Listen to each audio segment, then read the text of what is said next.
And so I wanted to start off by asking you to kind of compare and contrast the similarities and differences, if you will, between the theory, like a physics theory, a big physics theory, like relativity, for example, and the Mr. Potato Head theory of cocktail construction. So I'll just give you that and say go.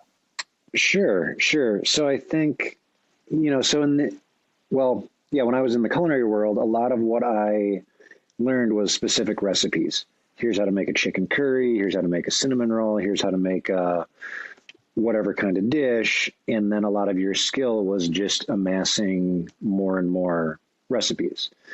And as I got into the cocktail world, I was, that was the path I started down. I got flashcards. I started memorizing, okay, this is what a Manhattan, a daiquiri, a Collins, all the basics, and then getting into weirder stuff.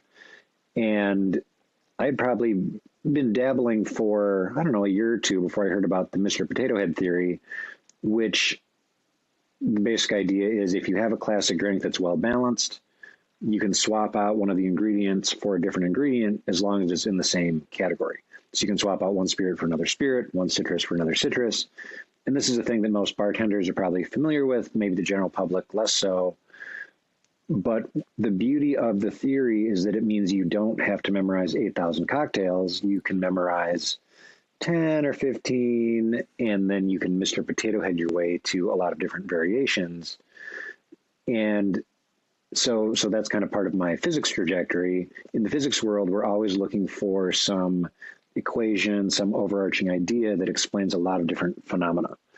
So like, let's say the theory of gravity, if we wanted to figure out how fast it takes things to drop, we could measure a bowling ball and a basketball and a hammer and a feather, and we could just amass a list of 8,000 things and how long it takes them to drop 5 feet or whatever.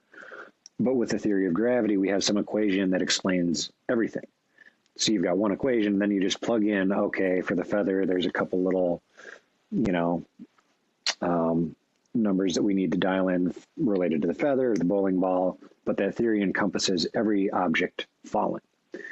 And the Mr. Potato Head theory essentially encompasses every cocktail out there, or at least a vast majority of them. And it's a different way to learn to think about cocktails with a couple very tangible benefits. The first one is with memorization. Instead of having to memorize 8,000 different things, you just memorize a couple, and then you kind of swap your way to the appropriate solution. If you say, well, a margarita is a classic drink, but I'm more of a gin drinker, now I can just swap gin into that structure, and it'll work. The other thing, and the thing that's really important in the book, is that a lot of times any drink that can be Mr. Potato Headed, so if they're in the same family, meaning you can swap ingredients to get to that same drink. So daiquiri and a gimlet, same cocktail family. A lot of times they behave very similarly in terms of where their ideal temperature is, where their ideal dilution is, where their ideal level of bubbles that you shake into the drink. So that means not only does it simplify my memorization, but when I'm trying to study and quantify these drinks, instead of having to study 8,000 drinks, I just study 10, and I say, okay, the results for one member of the family more or less apply to all the members of the family.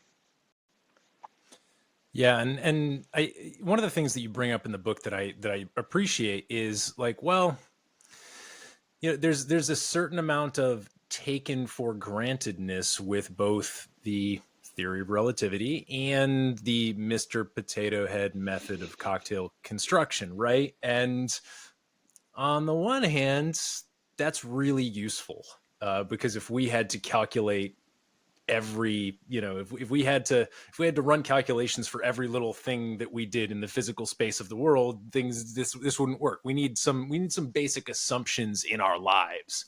And in that respect, the Mr. Potato Head theory of cocktail construction is useful in that it provides us with said assumptions.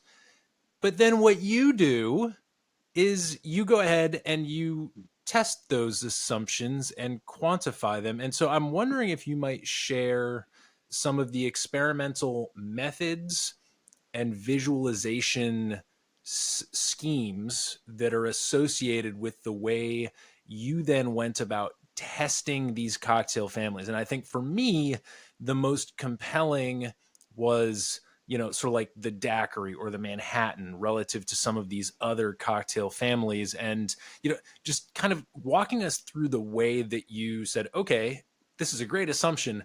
Now I'm going to actually run this test. Yeah. Yeah. So this is,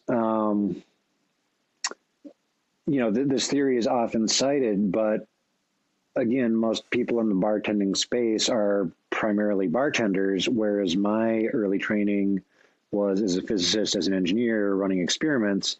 So I spent about a decade collecting engine data and,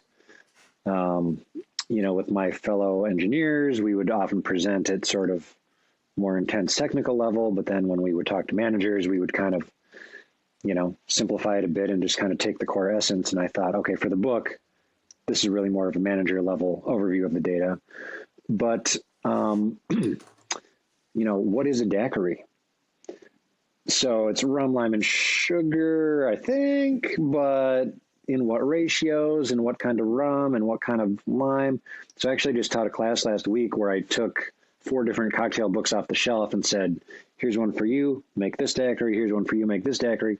All well-respected authors, all different recipes, different ratios, different rums, different, and it's like, well, okay.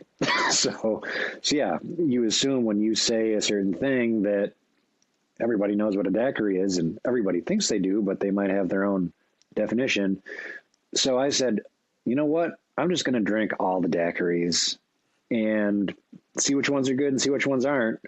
So one of the things I did was to say, okay, I'm going to pick 2 ounces of some rum, and then I'm just going to sweep the amount of lime juice and the amount of simple syrup in there.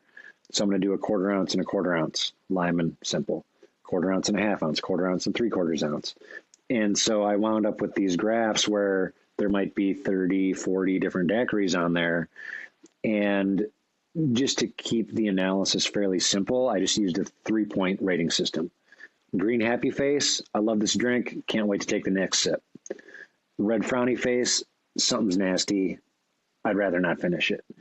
Yellow smiley face is somewhere in between, not offensive, but not great either.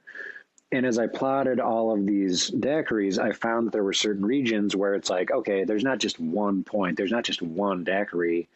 It's a range. It's maybe 3 or 5 or 8, depending on which drink and which, a couple other criteria. But yeah, there's kind of a range where I can say, yeah, this is the reasonable daiquiri zone. Well, now what if I use a different rum? What if I use a different lime? What if I use white sugar versus turbinado sugar versus brown sugar? And the ideal range shifts a little bit, but they overlap enough that you're like, okay, this is really what the Mr. Potato Head theory is saying, is that the ideal range, as long as I'm staying within, that Mr. Potato Head guideline, the ideal range overlaps enough that we can say, yeah, brown sugar, white sugar, turbinado sugar, they're all roughly the same sweetness, so they all line up in that same ideal zone. And, I got to say, I also enjoyed sipping 300 different versions of the daiquiri to do these tests. So more enjoyable than going to the engine lab and running 300 different fuel injector variations.